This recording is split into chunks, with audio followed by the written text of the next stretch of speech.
చెప్పాడు. మామూలుగానే any political party అధికారంలోకి వచ్చినప్పుడు ప్రతిపక్షం కొంత టైం ఇచ్చి చూస్తుంది. ఎందుకంటే వాళ్ళు నిలదొక్కుకోవాలి, వాళ్ళు చేసిన హామీల్ని నెరవేర్చడానికి కూడా వాళ్ళకి టైం పడుతుంది. ఎందుకంటే ఆర్థిక పరిస్థితి ఇవన్నీ కూడా ఆంధ్రప్రదేశ్లో బాగాలేదు. జగన్ కూడా ఈ ప్రభుత్వానికి 6 నెలలు టైం ఇద్దాము అనేది చెప్పాడు. మామూలుగానే ఎనీ పొలిటికల్ పార్టీ అధికారంలోకి వచ్చినప్పుడు ప్రతిపక్షం కొంత టైం ఇచ్చి చూస్తుంది. ఎందుకంటే వాళ్ళు నిలదొక్కుకోవాలి, వాళ్ళు చేసిన హామీల్ని నెరవేర్చడానికి కూడా వాళ్ళకి టైం పడుతుంది. ఎందుకంటే ఆర్థిక పరిస్థితి ఇవన్నీ కూడా ఆంధ్రప్రదేశ్లో బాగాలేదు. నిజానికి 2019లో చంద్రబాబు 100 కోట్లు పెట్టేసి వెళ్తే జగన్ 5,000 కోట్లు పెట్టాడు, మేమే ఎక్కువ పెట్టాం కదా అని వాళ్ళు చెప్పుకుంటున్నారు. ఏదేమైనా అప్పులు కూడా అదే స్థాయిలో పెట్టాడు కదా అనేది వీళ్ళ వాదన. అది రెండు కూడా కరెక్టే. చంద్రబాబు అప్పులు కొంత చేశాడు, ఒక 100 కోట్లు పెట్టిపోయాడు. జగన్ ఎక్కువ అప్పులు చేశాడు, ఒక 5,000 కోట్లు జగన్ పెట్టిపోయాడు. ఏదేమైనా ఆల్రెడీ ఇప్పటికీ 14,500 కోట్లు చేశారని ఈరోజు చదివాను నేను. ఇప్పటివరకు చంద్రబాబు 40 రోజుల్లో ఇంకొక 10,000 కోట్ల పైన ఆల్రెడీ రెడీ అయిపోయింది. అవి కూడా రాబోతున్నాయి. అంటే ఓవరాల్గా ఒక 25 కోట్లు వితిన్ 2 monthsలో అప్పు తెస్తున్నాడు చంద్రబాబు. ఎవడైనా అంతే. ఆయన ఊరికే అప్పుడేదో చెప్పాడు కానీ ఆస్తిని సంపద సృష్టించి నేను చేస్తానని అది వాళ్ళు కూడా నమ్మరు. ఎవరు తెలుగుదేశం వాళ్ళు కూడా నమ్మరు. సంపద ఆయన పరిపాలించిన ప్రతి సంవత్సరం రెవెన్యూ లోట్లోనే నడిచింది. సంపద సృష్టి అనేది ఏమీ ఒక రోజులో రాదు. ఎందుకంటే అంతకుముందు హైదరాబాద్ నుంచి ప్రధాన రెవెన్యూ ఉండేది. హైదరాబాద్ పోగానే ఆంధ్రప్రదేశ్కి రెవెన్యూ అనేది పడిపోయింది. ఎందుకంటే ఆంధ్రప్రదేశ్లో ఉన్న కంపెనీలు కూడా ఎక్కువ భాగం వాళ్ళ ఆఫీసులు ఇక్కడే ఉంటాయి కాబట్టి ట్యాక్సులు ఇక్కడే కడుతుంటారు. సో ఆ రకంగా దాని డెవలప్మెంట్కి ఖచ్చితంగా కేంద్ర సహకారం లేకుండా ఆంధ్రప్రదేశ్ ఇప్పటికిప్పుడు డెవలప్ అయిపోదు. దాని మీద ఫోకస్ చేయాల్సిన అవసరం అయితే ఉంది. సో ఈ కాంటెక్స్ట్లో చూసుకున్నప్పుడు విమర్శలు అనేవి జరుగుతున్నాయి అటు ఇటు. కానీ విజయసాయిరెడ్డిని ఎందుకు వైసీపీ వాళ్ళు సపోర్ట్ చేయట్లేదు అనేది ఇప్పుడు చర్చ, లేటెస్ట్గా చర్చ. దీనికి కారణం ఏంటంటే గతంలో కూడా మనం కూడా చెప్పుకున్నాం.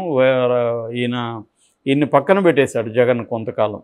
అంతకుముందు నెంబర్ 2గా ఉన్న అతను స్లోగా వెళ్ళిపోయి సజ్జల నెంబర్ 2కు వచ్చేసాడు. సజ్జల, సుబ్బారెడ్డి వీళ్ళు వచ్చారు. ఈయన మెల్లగా ఐసోలేట్ అయిపోయాడు. అప్పుడు తెలుగుదేశంకి వెళ్ళిపోతున్నాడు. చంద్రబాబును పొగుడుతూ కూడా ట్వీట్ చేశాడు. తర్వాత తారక రామ్ ఇష్యూలో బాలకృష్ణ ఈయన కలిసి పనిచేశారు. ఇవన్నీ కూడా అప్పట్లో వార్తలు వైరల్ అయినాయి. ఆయన మళ్ళీ ఎలక్షన్ ముందు జగన్ మళ్ళీ ఇన్ని చేరదీసినట్టే కనపడుతుంది. సో ఏదేమైనా విజయసాయిరెడ్డికి జగన్ మధ్య అంత మంచి సంబంధాలు అయితే ఉన్నట్టుగా అయితే కనపడట్లేదు. అందుకనే ఈయనకి ఇంత పెద్ద ఎత్తున, ఎందుకంటే ఆయన జీవితంలో ఇప్పుడు ఇదే పెద్ద క్రైసిస్ అని చెప్పచ్చు. ఈ స్థాయిలో ఆయన మీద ఎప్పుడూ జరగలేదు. ఆయన మీద ఏమన్నా ఉంటే అవినీతి ఆరోపణలు ఉన్నాయి కానీ భూములు కబ్జా, విశాఖపట్నంలో అల్లుళ్ళు, లేకపోతే ఆయనకి పిల్లలు లేరు, కూతుర్ని పెంచుకున్నాడు. బట్ తమ్ముడు పిల్లలు వాళ్ళకి దోచిపెట్టేస్తున్నాడు, ఇవన్నీ వచ్చాయి. కానీ ఇటువంటి 68 yearsలో ఆయన ఒక 35 year ఆమెతో పెట్టినగా అన్నాడు అన్న ఒక వార్త వైరల్ అవ్వడం అనేది ఆయనకి సంబంధించి ఫస్ట్ టైం ఇట్లాంటిది. సో దీనికి ఎందుకు వైసీపీ నుంచి సపోర్ట్ లేదు అనేది బిగ్ క్వశ్చన్. ఆయన ఒకడే పోరాడుతున్నట్టు కనపడుతుంది. ఆయనకి ఎవరు సపోర్ట్కి రావట్లేదు ఎందుకు అనేది. ఇప్పుడు దీన్ని కూడా తెలుగుదేశం వాళ్ళే ముందుకు తీసుకొచ్చారు, ఈ వెర్షన్ కూడా. అంటే తెలుగుదేశం వాళ్ళు ఏంటంటే దీన్ని ఎన్ని కోణాల్లో లాగొచ్చో అన్ని కోణాల్లో లాగుతున్నారు. మరి ఇది ఏమవుతుంది అనేది మనకి ఇంకా టైం పడుతుంది. ఏదేమైనా ఆయన దీనికి ఇంకొక నెరేటివ్ ఏంటంటే ఈయన బీజేపీకి దగ్గర అవుతున్నాడు, అందువల్ల జగన్ ఈయన మీద అటాక్ చేయడం మొదలుపెట్టాడు. ఎలాగో బీజేపీతో ఈయన, ఎందుకంటే ఈయన రాజ్యసభ సభ్యుడు, బీజేపీలోకి వెళ్ళిపోతున్నాడు ఇంకా అనేది ఒకటి వస్తుంది. సో ఈయన వెళ్ళిపోవడమే కాకుండా కొంతమందిని కూడా బీజేపీలోకి తీసుకెళ్తున్నాడు అని. సో దానివల్ల కూడా ఈయన్ని టార్గెట్ చేసి ఐసోలేట్ చేద్దామని జగన్ అనుకున్నాడు అనేది ఉండొచ్చు. రాజకీయాల్లో ఎనీథింగ్ ఈజ్ పాసిబుల్. బట్ ఏదేమైనా మనకు బయట కనబడేది మాత్రం తెలుగుదేశం వల్లే ఇష్యూని అయితే విపరీతంగా పెంచి పోషిస్తూ ఉన్నారు. అతన్ని కూడా తెలుగుదేశం మీడియానే మదన్ మోహన్ని కూడా విపరీతంగా రోజు లైవ్లు పెట్టి ఇంటర్వ్యూలు పెట్టి చేస్తున్నారు. ఈ ఓవరాల్ ఇష్యూలో మాత్రం ఖచ్చితంగా బలిపశు అయ్యేది శాంతి అనే ఒక గిరిజన మహిళే. ఎందుకంటే ఆమె ఇప్పుడు సీతలాగా తన పాతివ్రతాన్ని ఆమె ఎవరితో కంటే వేరే వాళ్ళకి ఏం సమస్య అసలు? దట్ ఈజ్ హర్ ప్రాబ్లం కదా. ఆమె ఎవరు ఇష్టం వచ్చిన వాళ్ళతో పెట్టిన కంటుంది. నువ్వెవడు డిఎన్ఏ చేయమనడానికి? సో ఇది మేజర్ ప్రాబ్లం. ఇప్పుడు ఈయనకి కూడా నిజంగా మదన్ మోహన్కి ప్రాబ్లం ఉంటే కోర్టుకు వెళ్ళాలి కదా. అతను కోర్టుకు వెళ్ళట్లేదు. ఆల్రెడీ విడాకులు తీసుకున్నా, సంతకం పెట్టానని అతనే చెప్తున్నాడు. విడాకులు తీసుకున్నాక ఇతనికి ఏం పని? Who is this guy? So ఇక్కడ స్త్రీకి, కానీ ఆమెకు కూడా స్త్రీల సంఘాల నుంచి వస్తున్న సపోర్ట్ ఏం కనబడలేదు. అందుకని అక్కడ గిరిజనులు కానీ దళితులు కానీ ఏం ప్రశ్నిస్తున్నారంటే, ఇదే ఒక అప్పర్ కాస్ట్, ఒక బ్రాహ్మణం, ఒక కమ్మ, రెడ్డి స్త్రీకి ఇలా జరిగితే గమ్మున ఉంటారా?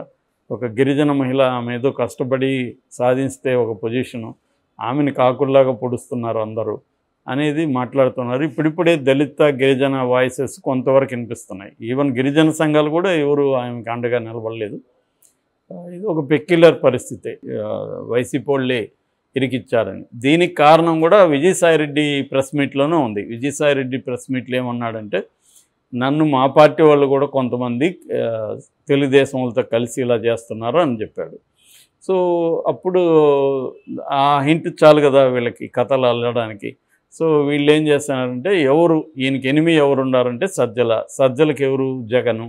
జగన్ అండ లేకపోతే సజ్జలు చేయడు. సజ్జలనే ఇరికిచ్చాడు. ఎందుకంటే గతంలో ఫోన్ ట్యాపింగ్లు వీళ్ళు కూడా చేశారు జగన్ పీరియడ్లో. ఆ ఫోన్ ట్యాపింగ్లో ఈయన శాంతితో కొంత మాట్లాడడం అవన్నీ చూసి శాంతిని ఈయన్ని కలిపి ఇరికించేశారు అనేది తెలుగుదేశం వాళ్ళు తీసుకొస్తున్న వెర్షన్ ఇది. వైసీపీ వాళ్ళు దీన్ని ఖండించారు. యాక్చువల్గా వైసీపీ వాళ్ళు కూడా శాంతికి సుభాష్కి ఉన్న సంబంధాన్ని ఎస్టాబ్లిష్ చేస్తూ ఫోటోలు రిలీజ్ చేయడం, శాంతితో ప్రెగ్నెంట్గా ఉన్నప్పుడు అతను పట్టుకొని ఉన్నవి, తర్వాత డెలివరీ అప్పుడు బేబీని పట్టుకొని ఉన్నవి, తర్వాత బారసాల, తర్వాత అన్నప్రాసన, ఈ ఫంక్షన్లన్నింటిలో కూడా సుభాష్ ఉన్నాడు కూడా. అవన్నీ కూడా వాళ్ళు రిలీజ్ చేశారు. ఇప్పుడు ఆ రిలీజ్ చేసిన దాంట్లోనే వీళ్ళు మార్ఫింగ్ చేసి ఆ ప్లేసులంతా కూడా విజయసాయిరెడ్డిని పెడుతున్నారు తెలుగుదేశం వాళ్ళు.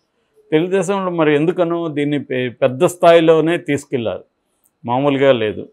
అది ఈ 40 రోజుల్లో ఇదే ఫస్ట్ ఇన్సిడెంట్. ఈ విధంగా మళ్ళీ సోషల్ మీడియా యాక్టివ్ అయిపోయి, వైసీపీ మీడియా కానీ వైసీపీ సోషల్ మీడియా కానీ అంత యాక్టివ్గా లేవు. రెండవది ఏంటంటే, రెండవ కారణం జగనే చేశాడని చెప్పడానికి వైసీపీ నుంచి ఎవరు కూడా సాయిరెడ్డికి సపోర్టుగా బలంగా వాయిస్లు వినపడట్లేదు. నిజానికి ఆ రకంగా చెప్పాలంటే వైసీపీలో ఉండే స్ట్రాంగ్ వాయిస్లు అంతా సైలెంట్ అయిపోయినాయి. ఏ విషయంలో కూడా వాళ్ళు గట్టిగా స్పందించట్లేదు. ఒకరిద్దరే, పేర్ని నాని, అంబటి రాంబాబు ఇలాంటి వాళ్ళే మాట్లాడుతున్నారు తప్ప రోజా సైలెంట్ అయిపోయింది ఆల్మోస్ట్. కొడాలి నాని అతని కేసుల్లోనే అతను బిజీగా ఉన్నాడు. వల్లభనేని వంశీ ఎక్కడున్నాడో ఎవరికి తెలియదు. అలాగా వైసీపీ స్పోక్స్ పర్సన్ ఉన్న చాలామంది సైలెంట్ అయిపోయారు. ఎందుకంటే వాళ్ళ మీద కేసులు ఉన్నాయి, వాళ్ళ మీద దాడులు జరుగుతున్నాయి. ఇవన్నీ చూసుకొని వాళ్ళు కొంత సైలెంట్గా ఉంటే బెటర్ అని. రెండోది, జగన్ కూడా ఈ ప్రభుత్వానికి 6 నెలలు టైం ఇద్దాము అనేది ఈ కాన్స్పిరసీ థీరీస్ అంటారు వీటిని. అంటే ఒకటి జరిగినప్పుడు దాంట్లో అనేక కోణాలు క్రియేట్ చేస్తూ ఉంటారు. బేసిక్గా అయితే ఇది తెలుగుదేశం వాళ్ళు క్రియేట్ చేసింది, దాంట్లో ఏమైనా డౌట్ లేదు. ఎందుకంటే మనం ఏది స్పందిస్తూ ఉందనేది చూస్తే మనకు అర్థమైపోతుంది. తెలుగుదేశం మీడియా విపరీతంగా దీని మీదనే ఫోకస్ పెట్టి స్పందిస్తుంది గత కొన్ని రోజుల నుంచి. నిన్న కూడా అతను మార్ఫింగ్ చేసి ఆమెను ప్రెగ్నెంట్గా ఉన్నప్పుడు సుభాష్ రెడ్డి పట్టుకొని